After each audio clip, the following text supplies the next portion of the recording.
Should start any comment. Hello. All right. I think we're live. I'm reasonably sure that we are live now. Mm-hmm. So I hope everybody had a good Labor Day for those of you in America, and otherwise just had a good weekend in general. Half of my country and dance is on fire right now, so there's that. Mm-hmm. I had a lovely 7-hour hike on Monday, 12.5 miles, to the beautiful haze in the sky of all of the fire from like hundreds of miles away. Yeah, that was me like a month ago when I was out in the Rockies, but it was only, just over the other mountain range. Excellent. So, how have you been, Dan? I've been busy. I've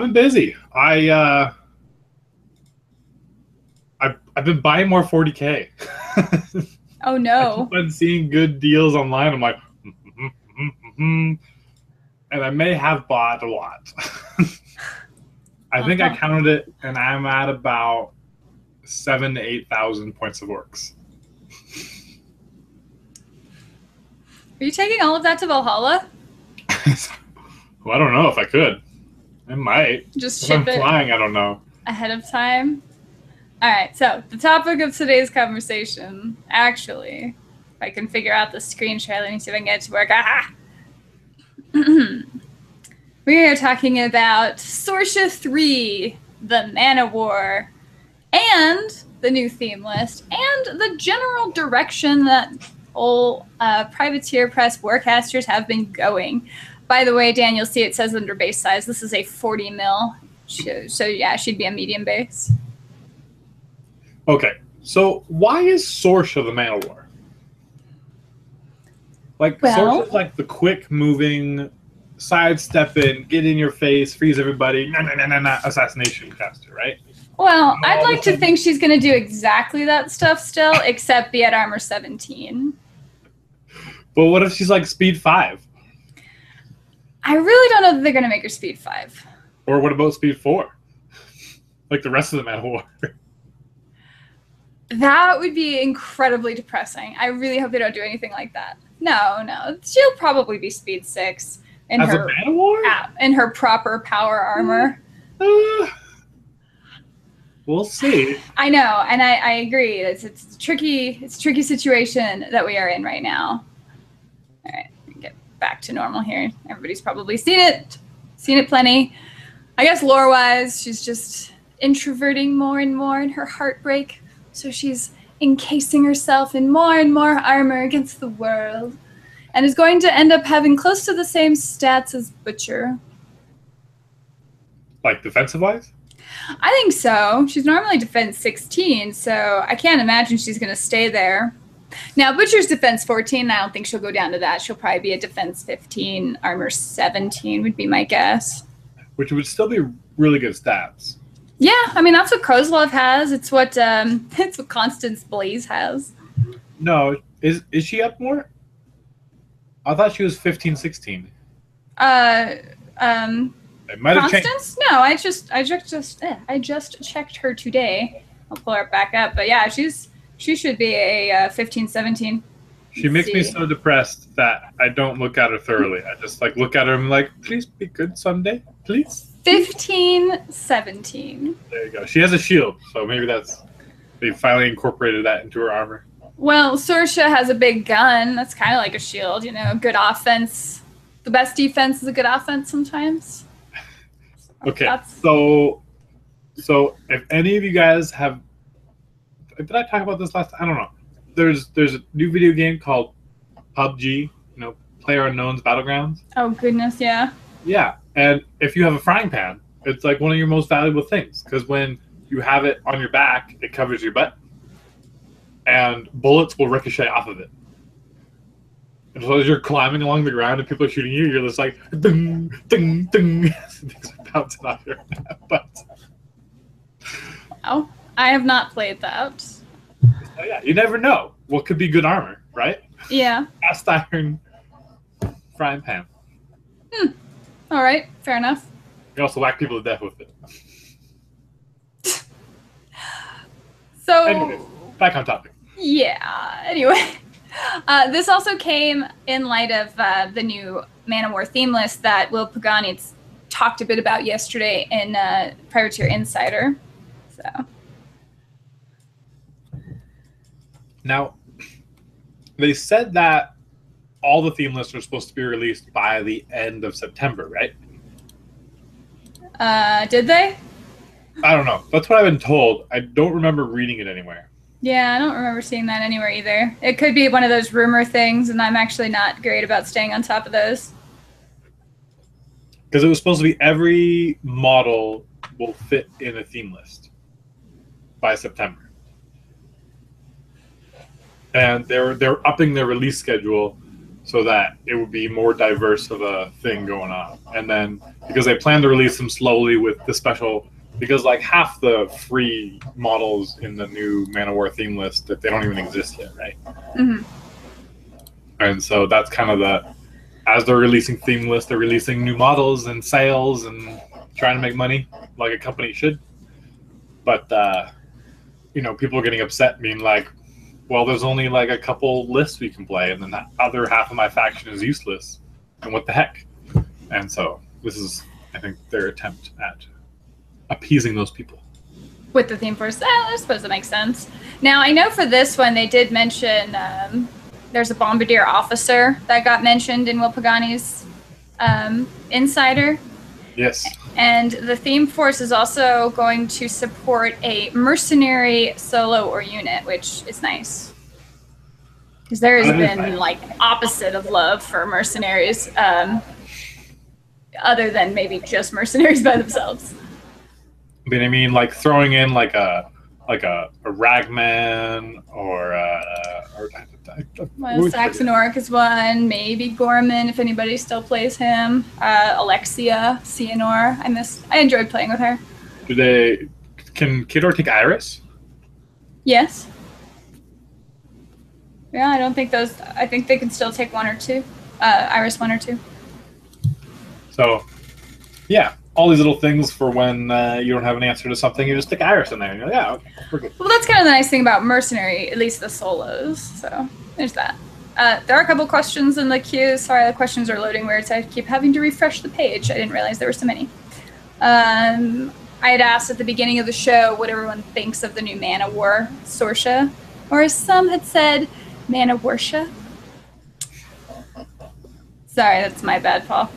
Okay, so Paul had said, I like the look, but is that a hammer or a scythe? Well, it's kind of both, but I think it's technically a hammer, which, yeah. Gerald the Pale says, I love the new look. Ari Mill says, is War Machine dying? I just started, but nobody wants to play. That's generally a very local dependent kind of thing. Like, if nobody in your local area plays, then it looks like it's a dying game. And then you go to a convention and you're like, oh, there's like 200 people in this room. So, Just like any game, you got to build it up. You got to build a community, get them excited, get hyped, hold demo games, all that kind of stuff. And that builds it up. Yeah. So, I don't know. If you want more people to play the game, just got to work at it. Someone suggests Samus plus Sorscha? Sorshas? Yeah, I don't know if Sorscha's quite Samus. Just really, really different. But Sorscha is still very, very cool. I don't know. Okay, so I'm just going to throw out the first question, since I know there's been actually very mixed reviews about the whole idea of Man of War Sorscha, because one, why is that the theme? She's a Winter Guard caster. She's classically been a Winter Guard caster, so why is she now Man of War? I don't know. I mean, I think they just needed to pick somebody, and because personally, from a meta standpoint, there's been so much lamentation and wailing and crying and begging to the heavens for there to be like a Man of War list, that I think they were like, we need to give them someone popular. We need to give them somebody that people love, and we will be able to sell this list. Yeah, because I feel like so many other Khador casters would have fit better in a Man of War suit. Like who? Like anyone? Like anybody at all? Okay, so Harkovich, maybe. I mean, I guess not so much Karchev anymore because he's the Jackcaster. Yeah, not Karchev. I can't even remember any names right now. Oh, well, I mean, I actually have them all right in front of me. I mean, there's Irisk, but he's sort of a jack of all trades, you know. He gets everybody. Everybody listens to him. There's Strakov, but he's Assault Commandos. There's Zerkova. She's Grey Lord through and through. I guess maybe there's that new horrible dude, Andrei Malikov. He's apparently Winter Guard so that he can literally hide behind them. And if you did that with a Man of War theme, it might be a little too strong.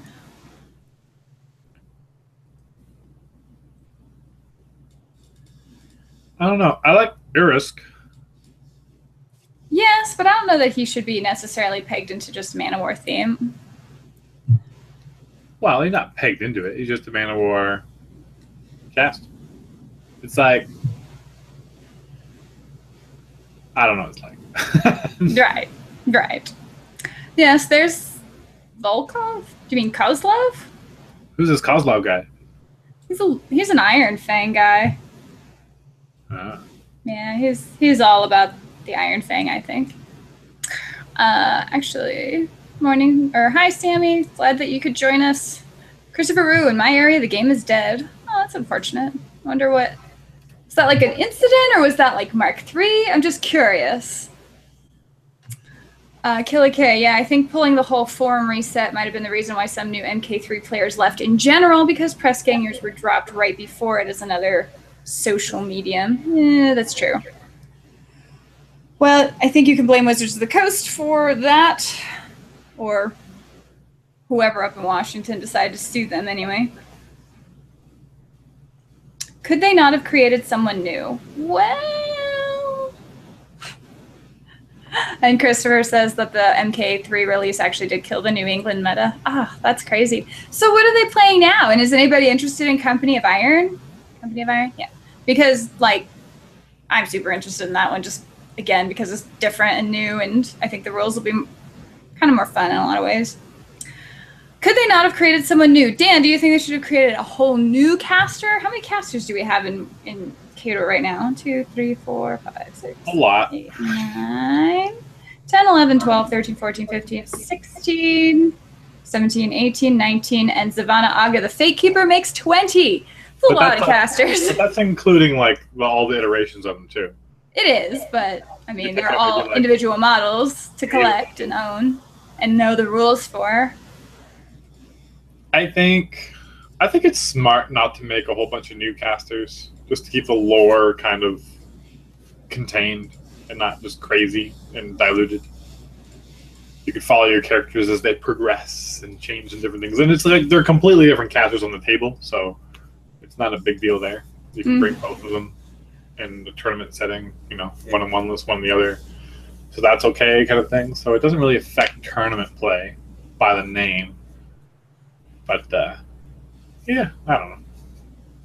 I like the new iterations because it kind of helps with the story. And, you know, you have an attachment to them unless you just hate all of your casters. I mean, they can just end Butcher at any point here. They really don't need to keep making new versions of him. So you're excited for Butcher 4? Only if he's, like, literally a tombstone. He's Crix. He just places everywhere. It's like calls from the dead. I feel your pain, Steve Strangelove. I really, really do. Okay, so New England's mostly Malifaux now. Edward asks if I'll be doing battle reports for Company of Iron. That is the plan, actually. Mostly because I think it'll be a lot faster, and I can probably get a bunch out, which makes me very happy. So, and again, I just want to see how it plays. No, Warcasters seems so exciting to me. Anyway, we're talking about a new Warcaster that's coming out in 2018. Should probably focus on that. Well, there's a bunch. There's like a new Gaston. Yeah. He's getting promoted to be a caster, and he'll be a merc, and he'll be one of the new Crimson Guard, the new faction coming out. Okay, interesting. So new Gaston. I don't know anything about the new casters. Whatever. So, although I will point out that has there been a new Warcaster that's been like not a unit and not at least 40mm base in the last while? Well, this guy will be. He'll be small. Really? And just by himself. Mm-hmm. But I mean, okay. I stand corrected then.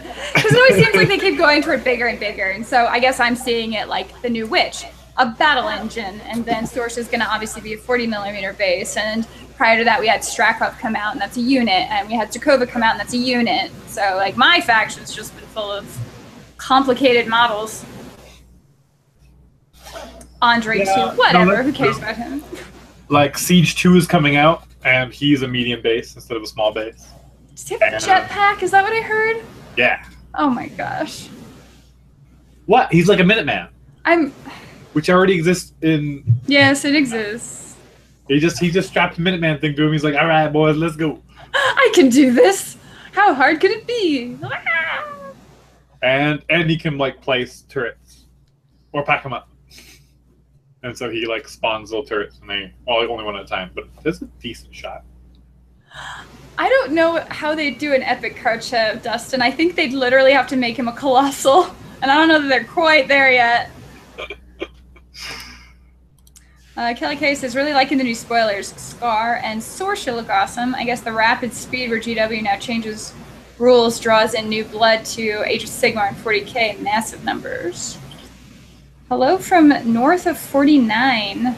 When we lost our press gangers at our local meta took a hit. Myself, I want more IK-RPG stuff, and even more since Mark III came out. Even more IK-RPG stuff? Like, you're not as interested in the tabletop, or what? Olin? The real question we want to answer is, when are we getting the Colossal Karchev? Yes, exactly. That will be like a $200 model. It'll be ridiculous. Be interesting. Jetpack and turret? Oh my gosh. Scorn is getting a new small base caster. Okay, there's a lot of votes for Karchev 2 as a colossal. Everybody just enter the CID. I don't know how you fill it out. I've never actually been in there. And you just say, we need colossal Karchev. Chant it on every forum. In every faction. We need it. It just needs to happen. Just make a lot of fake accounts because you'll probably get banned. Because you're just spamming Karchev Colossal. Could have been Karchev 2 with leaner, meaner armor? Oh, like as a man-of-war? I don't know. Because I think once you go from, like, if you go from being inside of a warjack to just, like, man-of-war armor, I don't know how people are not going to see that as a downgrade. Yeah, but I mean, you could like shed your big heavy armor and then be more like, he just leans down. Just leans down? Yeah. Like sheds the big crazy armor, and then he's more in your face, more quick. And now he's just like, and then he goes smash, smash, smash. But maybe he's like. Huh? This is why you're not in charge of making games, Dan. Not yet. I mean, anything could happen. Has Strakov saved Karchev, or is he still locked up? Yes, Kelly K answered that. He was saved at the end of Mark II. Epically. Because Karchev is so amazing. He's really tough. He's got true grit, as one might say. Steve Strangelove, is it possible to play Warmer Hordes with different level buildings, more like an Armageddon / Mordheim terrain and less flat? Eesh. I'm really hoping Company of Iron will be that. I know with Mark III, they upped the minimum pieces of terrain required by like one or two. And, but it's still pretty sparse because a 4x4 table, you're supposed to have line of sight blocking terrain in the middle, and you're supposed to have like, these pieces that are supposed to be present on the board so everybody can't just shove them off to the side. But even then, like, it doesn't ever feel like that dynamic a game, and really do not prefer 2D terrain unless it's specifically a tournament and specifically a situation where you have to deal with every millimeter counting, but eh. What's actually left of Karchev? Is he more like Golem or just a head/brain? He's like Krang. Submarine Colossus. No. No. So yeah, I don't know. I think I'm really hoping with Company of Iron, because it'll be skirmish, because there's fewer models to deal with. I would like to see negotiating multiple levels of terrain. That was a really cool thing about Mordheim. It's a pretty cool thing about Malifaux too, although the rules for that are not as eloquent as I would have liked. But. So, side note of Malifaux, if you're ever traveling down, you don't actually travel down, you just fall. You just fall. Free movement.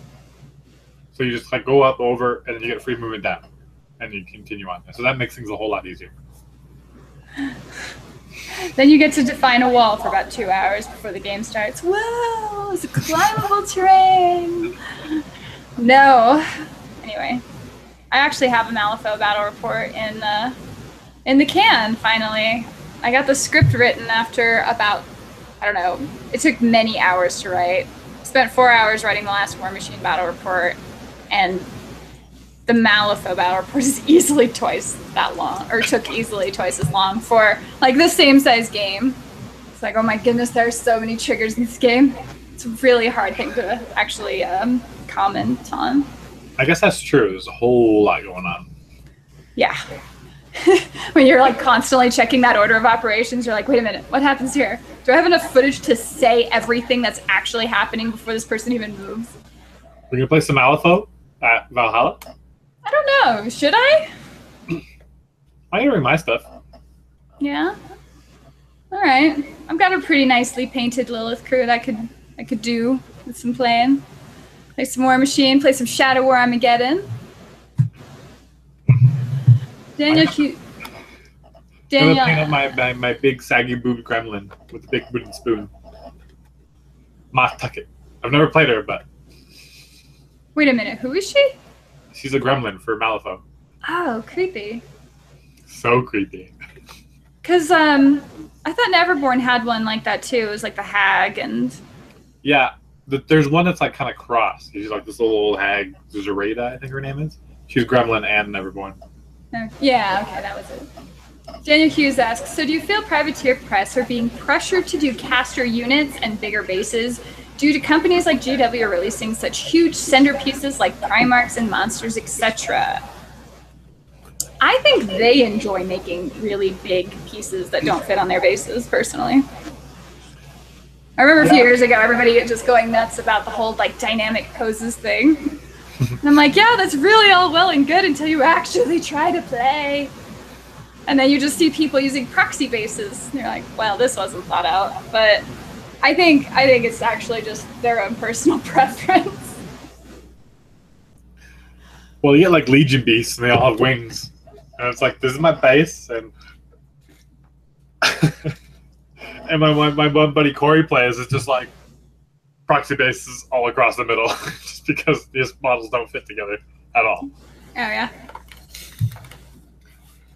Very but nice. No, I think GW likes their big whatever centerpieces, and Privateer Press, I think they've done that more like with their focus on the battle engines recently. They're like, we want to see more battle engines on whatever, because they're not as big of a commitment to your list as like a whole colossal or whatever like that, and there's only so many huge base Warcasters, and they can be somewhat clunky or whatever. So yeah, I think they're kind of experimenting with it and being like, this could be cool. It was just kind of like a new idea that they're running with. But I do like the feel of new battle engines. I just played a tournament last weekend, and I brought 4 battle engines in one list. Oh, wow. As minions. I bought 2 Beat Threshers and 2 Sacred Vaults. It works surprisingly well.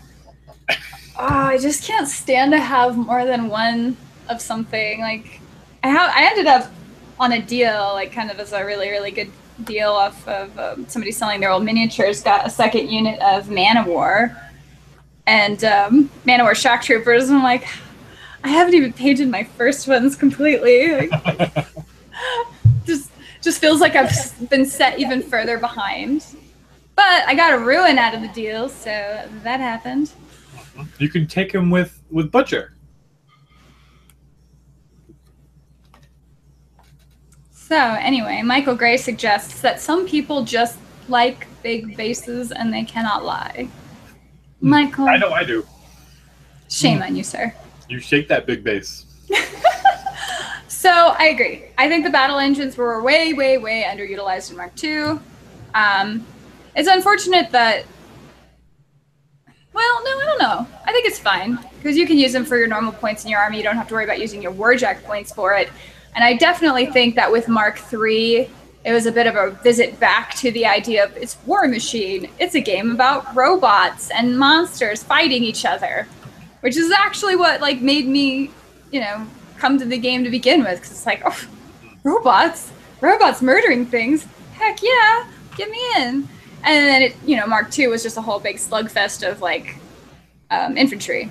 Well, Mark I was even worse, wasn't it? Because you need a Warjack? You didn't have Warjack points, and then they had to change the rule to make you take Warjacks, and then they've since changed the rule to, have a whole large group of points designed for Warjacks to really enforce it.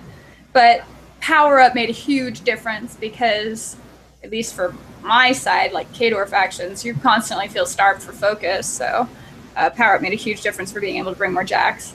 And so overall, it kind of fits back into the theme of what I think a lot of people hope, maybe originally got attracted to War Machine over, was the idea of big bases and just wanting to see big robots. And it's way cooler to walk into a game store and see a table full of like these colossals and battle engines and these Warjacks fighting over necessarily like blocks of infantry. Although the meta's shifted back. I mean, there's still lists with like huge amounts of Warjacks. But I do find dude spam has become real popular again with the theme forces. Is it? Well, and I think that might be a little bit against the intention then. And I mean, maybe it's strong, but as long as Jack Heavy is viable, I will have more fun with the game. Because I got sick of infantry. I don't even buy that much infantry. How many of my battle reports are either like Winter Guard or Kazi? Never put together my Iron Fang. Like, I want to just play with the robots. Yeah, so I agree with you. I really enjoy large amounts of so I love Arcadius for minions. You just bring all the big robot pigs and Yeah, exactly. And there's a new theme force to make them better. Oh, I hate it. I hate theme forces, but they're like drawing me in. I'm like, ooh, that's fun. Ooh, that's fun. That'll be fun. Well, it does make it really hard when you're not playing in a theme force. Like I played Old Witch 1, obviously, on Sunday against the new Bane, what is it, Dark Host, I think is the name of the theme force. It's like 11-point difference for all the free stuff they get, and 30 plus Banes. Well, it's Crix. They're Crix points, so it's like 15 normal points. Yeah, no, like some lists are getting like 18 free points. What? Holy cow! Yeah. I didn't realize that. Because they have like 6-point solos. I thought they were all designed to be like a 10-point spread on average. No, the heavy metal for Signar, you can get 4 free solos out of 4 points each. So that's 16 points. Oh my gosh. No. Yeah. Well, and is that getting away from them then? Like, is that, I don't know. Seems too much. That's spamming jacks. That's bringing as much jacks as you can. And that's the thing, is that all the theme forces do is like, oh, well, I'll just min-max to get the most points. So even though it's not as well-rounded, I have more points than you, and I'll just clobber you. Yeah, and just beat you on that. Well, and the new scenarios, the scenarios sort of require you to have some variety, though. Like, there's anything scoring. You can test, oh, yeah. So if we were talking about this at the tournament, and how to make the scenarios better instead of just like, because it's so annoying just fighting around circles and triangles and squares and whatever. Turns out. Overboard. So like if you just were like, if only infantry can cap on circles, but maybe if we said, but infantry can't contest. So if you have 2 opposing sets of infantry, then they're scoring every turn, unless you have something else in there with them. to stop it. Like, that would be cool. That would, like, put a whole big spin on things. Well, and just make it so you actually have to bring a diverse list. Because if you're just bringing, like, an assassination list, you just have to have, like, your toe in all the zones, and you're fine. And you're like, okay, you're not really scoring that much. Or if you are, you're on your side of the board. You're only scoring one turn until I move up and then get my assassination off, kind of thing. Mm-hmm. And so it's like, okay, you get the 4 control points, but then I win. If you can get that far, but it's like now the theme is, or now the new scenario is that you have to have 5 more points than the other person. So it's not even just a matter of getting there. You have to get there and have that margin, which makes the games, I think, take a lot longer. And then they cap it at turn 7, but I don't... Have you ever gone 7 rounds? Because I have in a battle report. It takes a lot. You are mad at life getting to 7 rounds. It's not like that's just a sport, like, limit on it. People often clock before 7 turns. Well, but then it should just say it goes to clock. Mm-hmm. But I don't know. But, you know, just in case people are playing fast. I don't know. Whatever.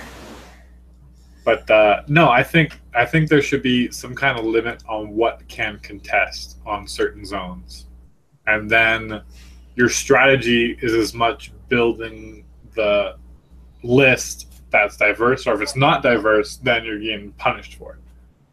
And then that just, yeah. Then you see more inventive kinds of lists to try to min-max that situation. And it's just, there's so much more strategy into it. If you're saying if infantry can't contest? Well, or just like, or if it's a Jack. So if Jack's controls this zone, then they can't. It's like Warcasters. Warcasters can control anything, but Warcasters never contest. Mm-hmm. Right? And so they might move that way. They're the ultimate capper, but then they can't contest it all. And so equally, if a Warjack can contest a circle zone, but can control a square zone, but can't contest a square zone. But like, so, yeah, I don't know. It's something along those lines. There's a little more depth to the scenario instead of there's just zero depth to the scenarios. You know what I mean? Like, there's no flavor to them. Well, so here's my issue with scenarios, is that they feel like, and I've said it before, so I'm sorry if I piss anybody off about it, but it feels like playing like Quidditch from Harry Potter, where you're like, oh, hey, what do you have against Harry Potter? No, it's fine. Harry Potter was fine. I read all of the books. I promise. My nerd cred is there. But like J.K. Rowling doesn't know how sports works. She wrote the most obtuse game ever for Quidditch. It makes no sense. And there's all these rings, and you know, this is where you score in this, and there's red snitches and blue snitches or whatever. Like, it starts feeling very weird for a game that's supposed to be more like, you know, accessible to people. I think those rules are super weird, where you're like, this shouldn't maybe be getting called a war game if this is how you win. Just because, what are you doing? With Shadow War Armageddon, you know, you're taking these what are they called? Like a fuel source. You're actually like gathering resources. Malifaux actually did a really good job with their scenarios. I like the way they did that. Like, War Machine, I think, still struggles to have good mechanics, but not feel like gamey. It just feels so gamey. Yeah, I like Malifaux scenarios because they'll change. And there was like, here's 5 scenarios. You pick 2 that you're going to try to score on. But you don't know which your opponent chose right away. It'll be revealed kind of midway. And so all of a sudden you're like, their master's going into suicide into you. And you're like, do I want to kill it? Well, I mean, there's that. But it's also... So it's just, there's like all this depth and crazy, and depending on the scenarios, like one list can be played completely different depending on the scenarios. And so the scenarios actually matter. While if you have a list and the 2017 scenarios for War Machine, you don't play that different, really, depending on the scenario. I mean, you do, kind of, but not really. Well, it'll depend on your list, because I know Spread the Net, I think, is one of the ones. And that just has you all over the board, and you're like, well, I hope I'm not a brick army. So. All right, there's some questions that have filled up in the chat since we've been ranting. Although, just for clarification, would you say then that Malifaux has too much depth?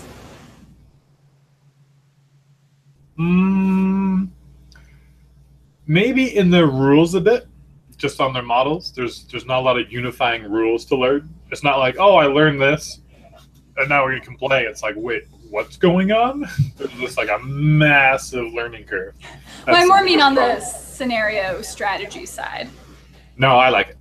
Oh, okay, so you do like it. Oh my gosh. Olin says, you came out to Rumble on Route 66 last March. Have you tried out Infinity? I have tried Infinity. Maybe I'll try it again. I don't know. I had a really hard time with the true line of sight. Like, I every time I play another war game, and it sounds a little fangirlish, but every time I play like Malifaux or I've tried Infinity, I always go, man, War Machine has a really clean rule set. Like, they always feel so polished compared to other games I play. And Infinity's really cool in a lot of ways, but that true line of sight, like not having a set volume, really, I don't personally find it fun. So that's the issue I have with that. The models are okay. I'm not really like a big anime person, so I think that kicks me out of a lot of like their speciality for their models. But I did play Ariadne, and I thought the Ariadne stuff actually looked really cool. So maybe I'd really like to cover some more of it on my channel, just because there's so many people here that play it, and it is a cool game, and Carlos is a really cool guy, and I definitely want to see the game do well. Just, true line of sight, man. What the heck? That's like every game except War Machine, though. Isn't it? No, Malifaux's not. They have a volume system. It's true, they do have volume. So, anyway. Yeah, I've had some really awkward base gluing with some new GW stuff, not being level. Oh, I guess that's regarding GW putting out big new stuff. Okay, let's catch up a little here. I personally really love taking a lot of infantry, Iris being my only caster so far. I only really use infantry and Kingmaker, says Benjamin. So Iris definitely likes infantry. His feat is very much designed for it. His spells are all really designed for it. His second form that allows the martial prowess is really good. So he definitely runs it well. I always really liked Iris a lot. It's just, it gets so slow running that much infantry. I like how both have Kill a K says, I like how both have very viable Warcasters to make it all work out. Also less of a theme force fan, but it's cool. It's a cool narrative concept too. And Benjamin mentions that his Kingmaker list has 17 free points. Oh my goodness. Yeah, that seems really hard, because then it's just an arms race again for points. And I hope it can balance out on like utility, like the models that you're taking being more useful, but that's a lot of points to make up. Michael Gray, the way I see it, theme forces are aimed at people like me who play fluff rather than to win. EGL of Circle's feral side, but really dislike the druids. By not taking druids, I'm basically denying myself the ability to be competitive. Well, Michael, that may be true from the druid standpoint, although I think Circle still has a lot of strong stuff, because the Farn, I think, are actually not bad. But theme forces are going to be the new way of life. I think they've said themselves they kind of want to really focus on theme forces and just have people taking themes instead. Does that sound familiar to you, Dan? Back me up here, man. Yeah, it's like, I think that's like the idea is like, oh, well, you can play your fluffy list and still be competitive because of the theme lists. But it's just, at least it started out not that way at all. It's just, there's your min-max theme list, and hope you get better theme lists, other factions, because this is awesome. Yeah. And like Signar has 2 theme lists, and like both are pretty good, and then it kind of has switched mostly to just the one heavy metal, like all the jacks, and that's just really super solid theme list with lots of free points. And like the other theme lists aren't getting played much at all because they're just not as good. And so it's like, oh, you can play this, but wait, no one's playing it still at all. Yeah. And so they just updated one. They're like, well, maybe if instead of every 20 points you get a free model, every 15 points you get a free model. So you can get more free models and still be able to take lots of jacks. Okay. So we'll see. We'll see. They're trying to fix it. I don't know. I don't know. And you have to like the theme, right? Like, have all the theme forces been covered? All the theme forces obviously have not been covered yet, but I had it. Is it just Armored Core? Is that the new theme force for Manowar? I'm trying to remember. It's right here. Steam and Steel? No, it's not out yet. It's Armored Core. That's from the Hangout, or not the Hangout, the other word. Insider. Sorry, it's like 1,000 degrees in this office right now. Oslo says, I'm definitely picking up Sorscha 3 just to have my theme of big stompy dudes and dudettes in armor, because I play for fun, darn it. Well, winning is fun too. But yes, I agree. And I mean, I think for the most part, I know that there's always a lot of talks on the competitive level, and you'll see stuff from the tournaments and the live streams online, but I would say still like an overwhelming majority of people who play war games in general are just doing it for fun as a casual thing, because, you know, if you want to just work hard all the time, you have a job and you can get paid for that. Like, you want to have fun. Winter Guard theme, Mr. Dude says, Winter Guard theme, Iris 2 full units of Winter Guard, 2 full units of Rifle Corps Conquest, and then 3 free models. It's a fun list. Yeah, I should probably pick up Rifle Corps at some point. And then a very uncomfortable conversation takes place in chat about Iris, which makes me question my fan base a little bit. But whatever. I'm glad you guys are so, such fans of Iris. So Ben's all, well, this is getting weird. We all know Magnus is the best looking Warcaster. Oh no.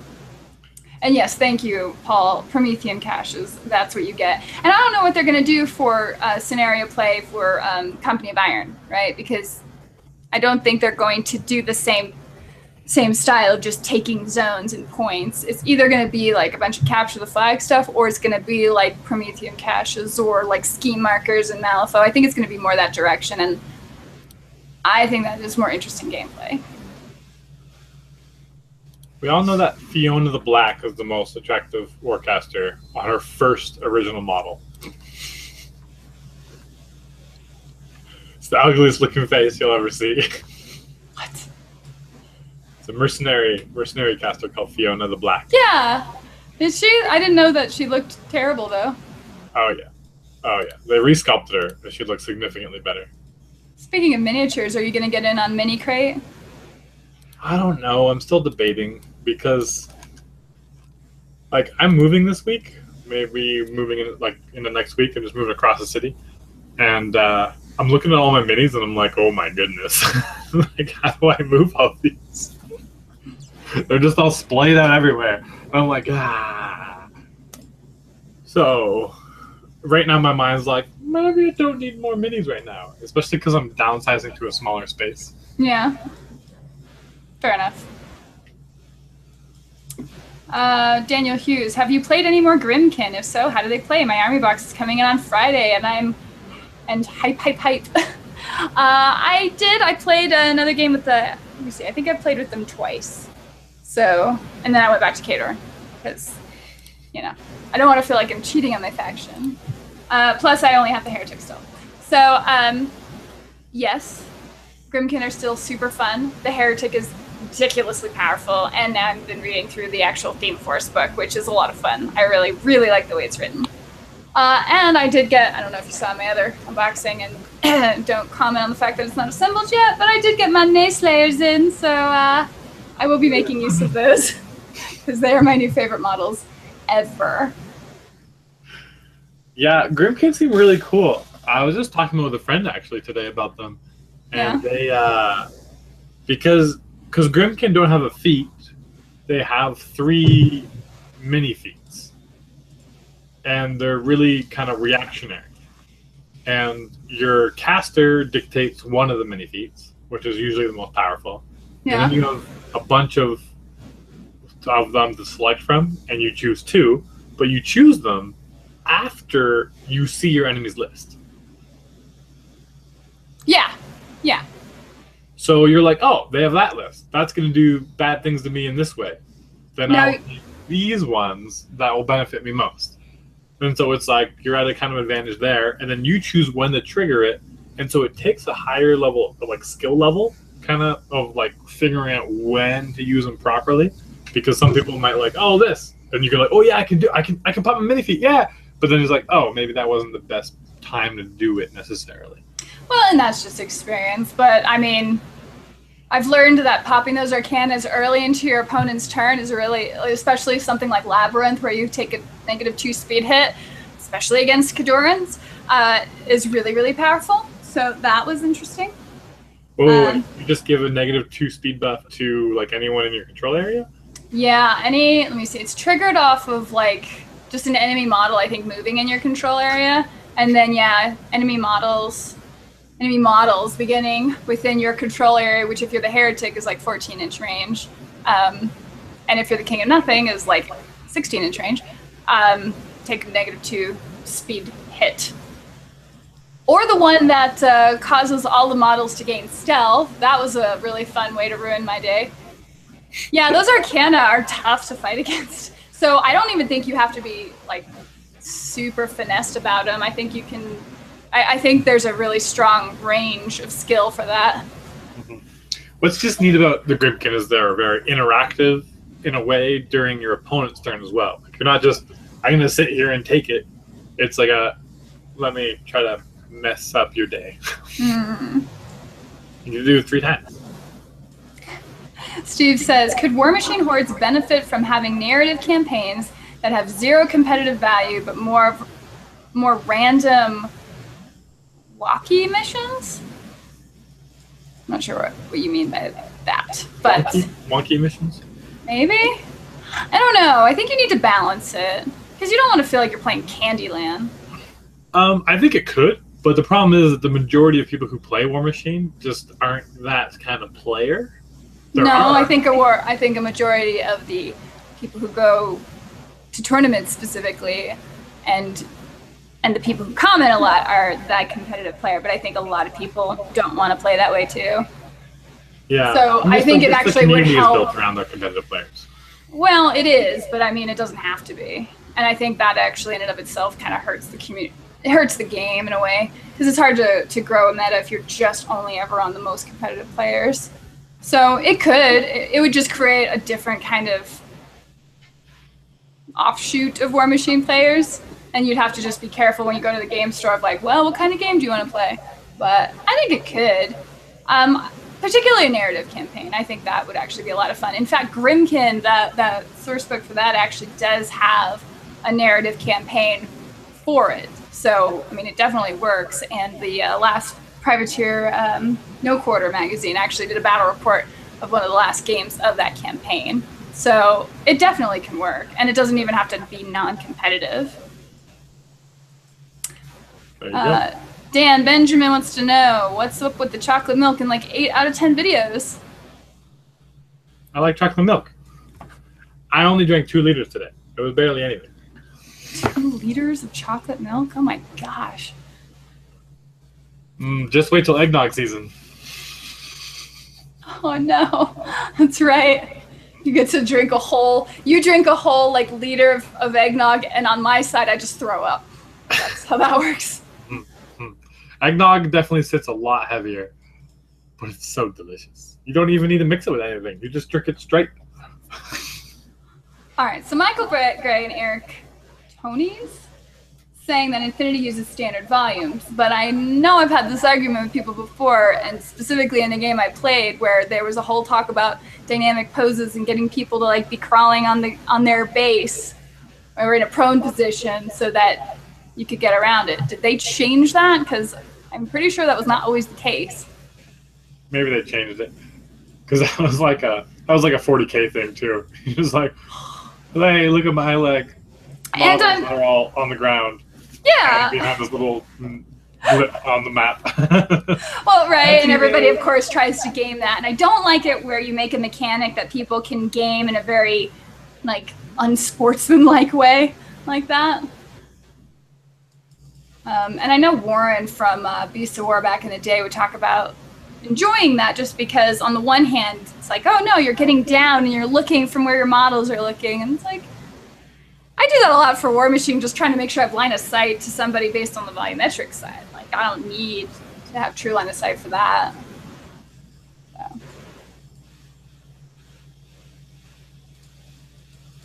Fair enough. Next Rumble. I will definitely try to be at the next Rumble. Edward Code. I also feel like War Machine scenarios are too gamey. Malifaux sounds way too goofy, and the models look horrible. Well, that's a very... I think a lot of people either love them or hate them. A lot of people really, really get into the Malifaux models, and some of them look super cool. I think one of the bigger problems Malifaux suffers is being able to keep up with the supply of models, because it's actually really hard to find a lot of them. Like Nakima, I think, just like a demonette. Like, that one's kind of hard to get a hold of. So I don't know if they just have issues from the production side or what. And then some of them aren't very interesting. They just look like regular people. So I get where you're coming from on it. But I played Neverborn, and a lot of those actually looked pretty fun. I loved the Nephilim. Little cherub kids, but whatever. Kelly K, something I'd love to see for Warmahordes is an online tournament campaign that really focuses on different war locations in the Iron Kingdoms and have scenarios designed around that concept. Yeah, that would be really fun. In fact, you could probably... They would probably do well because they've been getting in with the different, was I guess Table War, I think, is it? For the neoprene maps. And so you can have and they have done some of the maps where it's like a Signarin city or the, like, I think they have one for the Grimkin of like the marshland wastes and stuff. They could do that with a lot of areas of the Iron Kingdoms to give you like the locations, and then you just sort of can build a theme around that. That would be cool. Right? Oh my god, get Rifle Corps. Yeah. Okay. That'll happen. Just on whoever said that the Malifaux models were look, it's a gremlin riding a rooster. I mean, come on. That's awesome. Right? I don't know. It tickles my funny bone. No, I think the gremlins actually are very, very fun models in general. And they've got like fun stories to them. Like, Malifaux has a lot of really good things going for it. There's a massive diverse aesthetic to the models too. Like, even within factions. Yeah. So I don't think they're very even. Like, some of them are super boring, and then some of them are super cool. Yeah. And so I think it's easy to end up seeing a boring one and be like, that's the game. They don't all quite meet that standard, but it's an interesting game. It's a very boutique game. Iris 2 is my favorite in Mark 2. Didn't know what I was doing, but I enjoyed it. I'm glad you did, Daniel. It's a good way to play. Patrick Wilson says, hey guys, Kitty and Patty from MGS say hello. Hello. Hello. Kitty says she's totes down to play with you with her Legion for your channel. All right then. We'll figure that out. Michael Gray also suggests that you are pretty much 70% chocolate milk at this point. It's my secret to this.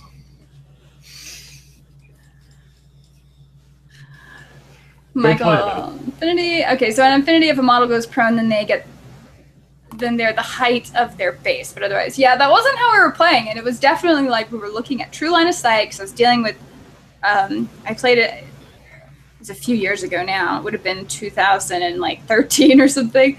But yeah, I was playing some sniper who was just murdering everything on the board on the other guy's turn because, it's always your turn in Malifaux. Eggnog is ridiculously heavy. Only tried it once and as it's a bit hard to get in England. Oh, really? That's interesting. Anyway, should probably kind of start wrapping this up here. I'm just trying to get through all the comments. We'll have to take a look at Infinity. And yes, I think I will have to take another look at it again, too. As soon as I get through Shadow War and Company of Iron. There's just so many good things going on. There's a lot going on right now. This is the gaming Christmas, and the skirmish games are actually feeling a lot more appealing just because they're a little less of an investment right off. The way I look at it is like, I like being outdoors in the mountains as well.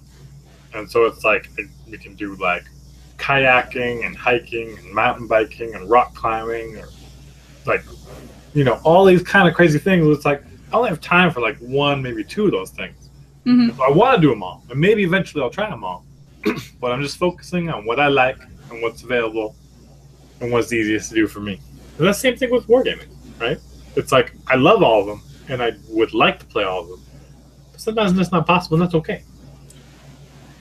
Well, and it really depends again on your meta. Like who around you is also going to play, because it's not really like you can play solo games. I mean, unless you're like just really sad and you're like running around from side to side playing against yourself. Like you need a meta. You need a group of people who are all going to be into it. And so if you want to try out a new game, you also have to kind of convince your friends to also try a new game, or everybody kind of has to equally be interested in it and give it a shot. Whereas if you're the only one and everybody's like, "Nah," then you're probably going to peter out, unfortunately. So Miranda, how often do you play against yourself? We agreed not to talk on live TV about how few friends I have. My bad. Well, Mini Wargaming Matt did a couple battle reports of him playing against himself. You remember those? I don't, but that's amazing. Yeah, he was like, I don't have anything to play with. I'm just going to make... I'm like, I want to do this scenario, and no one's here with me, so I'm just going to make it happen. I don't know how well I could even do that, actually. It's really like, I've kind of shadow boxed in a way where I'll kind of move some stuff around. Like back in Mark II, when I was just practicing that, especially when practicing for tournaments, I would like just practice formations. And so I'd, have like a unit of Winter Guard out on the table, and I'd be like, okay, I want them to run. So where's a good way they should naturally spread out if I'm trying to avoid like AoE? And so you sort of get in your head like these formations so that you can move a little faster for time turns instead of like just figuring it out each turn. But like that's about the extent of it I did. Yeah, unpacking your army, because there's sometimes I'm like, oh, I am this and this and this, and I'm like, I blocked myself. It's like this guy needs to be up here to threaten other things, and instead he's like 5 inches further back than he needs to be just because I blocked myself. Yes, and I do have a tendency to both killbox myself and trap myself behind my own army, so I had to practice a fair amount of just like sort of just getting in your head like how much you can move out, and you want to get that first turn positioning done pretty quickly. So ever since that Roadhog lit you on fire and burns you to death, I've killed the old witch so many times to electro leaps and fire, and it's just terrible. I really love that caster, but I am apparently just no good with her. So me, that's Jake's 2 for Signar. Is it? So Jake's was like the mini Warcaster, journeyman Warcaster, and from like what's that game you played? War Machine Tactics. There it is. Yeah. So her as a caster, I find her super interesting and awesome. But she like kind of wants to be near the front, and she just dies horribly every time. I'm like, oh, this is so cool. This is so cool. Yeah. Dead. I'm like, oh, of course she died. Like it was so obvious. Once the enemy's turn started, I was like, oh, I have 0 chance of staying alive. What was I thinking? But I had a really fun turn before that. Yeah. Wow. Yeah, exactly. You just have to kind of get used. And you almost find like the caster that fits your play style. Like I love, again, Iris 2. I made a point to be good with Sorscha, but it's like she's actually just, it's hard to be bad with her. And then like Harkovich and Kozlov, like the 15-15s casters, those seem to be my wheelhouse typically. So cool. All right. Yeah, I feel War Machine misses some of the immersive gaming due to abstract scenarios, right? And they really could do so much more with that. Since Iron Kingdoms is such an incredibly rich world, the scenarios don't even touch it at all. And I would love that. I would love it if they could marry that again, or marry that at all. All right. Well, I think on that note, we could probably go ahead and call it in. Hey, Dan? I was actually somewhat intending to paint, but instead I was busy looking at pictures of Warcasters and not at all talking about the thing we really said we'd talk about. I mean, I kind of got there, right? Everybody knows about Warcasters Sorscha? probably 2018. I don't think there was a release date set, was there? Big bases. If you want, it's really cool. Is they released all the statistics for the WTC, the World Championships. So everyone has to have submitted their lists now, and so all the lists of all the players of all the teams are all in a database, and people have graphs and different things broken down by faction and how many of each faction is being played. And in the faction, what models are being played to see what's popular right now. Yeah. It's really interesting to look at. And I don't have a link for you, nor do I know exactly where to look for it. But I mean, if you're half decent with Google, I'm sure you'll find it. Just WTC lists for 2017. And it's really interesting how popular all the battle engines are. Like battle engines are like on the top 10 of like all the different things being brought in different factions, and they're just the game actually seems pretty decent. Like there's a nice variety in a lot of ways. Except Trollbloods. Nobody's playing Trollbloods right now. Well, I mean, really, who cares about Trollbloods? Well, they're being played more than minions.